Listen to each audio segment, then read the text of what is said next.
英国议会的下议院将有机会投票宣布东突厥散正在进行种族灭绝，此举很可能进一步损害中英关系。据英国《卫报》4月14日报道，组织者希望至少有2/3的议员在4月22日会投票支持一项跨党派动议，对中国对待维吾尔族穆斯林的行为进行意向声明。各政府部长们很可能被要求在投票中投弃权票，理由是英国政府认为只有国际法庭才能宣布种族灭绝。投票的宣泄传出后，以彭定康勋爵和影子外交大臣南迪为首的一批议员呼吁首相约翰逊对香港官员进行有限的制裁。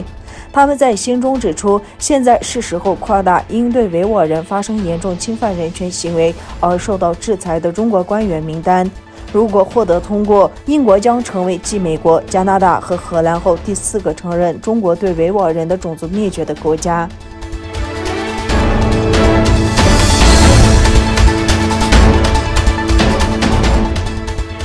东突厥散人权观察协会为维吾尔族文学评论家、作者亚历坤肉孜在伊斯坦布尔开展了一项宣传项目。著名维吾尔作家亚历坤肉孜因教科书问题判刑15年。2021年4月13日，伊斯坦布尔的多处的滚动广告屏幕上同时播出了亚历坤肉孜的图片。在伊斯坦布尔的宣传活动范围内，维吾尔族学者的照片被发布在大型广告牌上，并强调指出维吾尔学者亚历坤肉孜受到不公正监禁。东突厥散人权观察协会在关于在伊斯坦布尔的多个地点进行的宣传活动的声明中指出，作为东突厥散人权观察协会，我们警告中国当局，我们呼吁中国当局立即释放亚历坤肉孜。我们已为此做出了一切法律准备，我们将对所有对此负责的人和机构提出诉讼。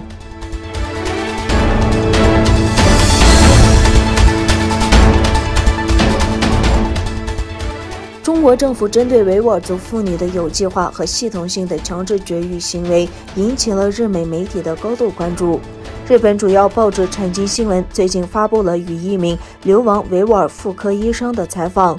接受采访的是现居土耳其的古列吉娜女士，她曾是乌鲁木齐一所医院的妇科医生。她说，她曾在乌鲁木齐工作的医院从事不孕手术，并补充说，有时每天在医院接受80次不孕手术。古丽吉娜女士还说，尽管中国自1980年代以来就对维吾尔族妇女进行绝育政策，但自2014年以来以前所未有的速度增长。有关访谈于4月14日在美国最有影响力的报纸之一《新闻周刊》上发表。该报告援引德国专家郑国恩的特别报告，包括中国政府对维吾尔人的种族灭绝的证据。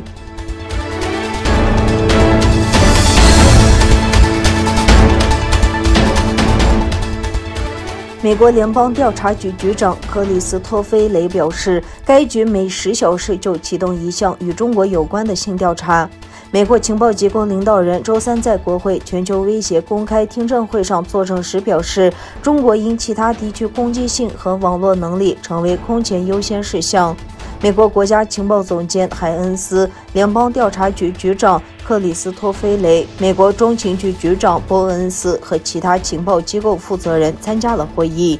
克里斯托菲雷表示，该局每10小时就启动一项与中国有关的新调查。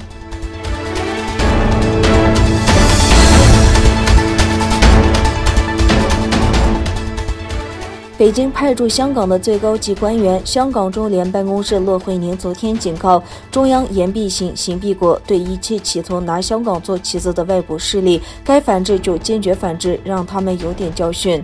骆惠宁周日早上出席全民国家安全教育日开幕礼致辞时指出，中央对一切危害国家安全和香港繁荣稳定的行为，该出手时就出手，一旦出手必到位。对一切干预香港事务、拿香港做棋子的外国及外部势力，该反制就反制。此前由前港督彭定康牵头，英国103位跨党派国会议员联署致信首相约翰逊，要求英国政府就香港和维吾尔问题制裁中共官员。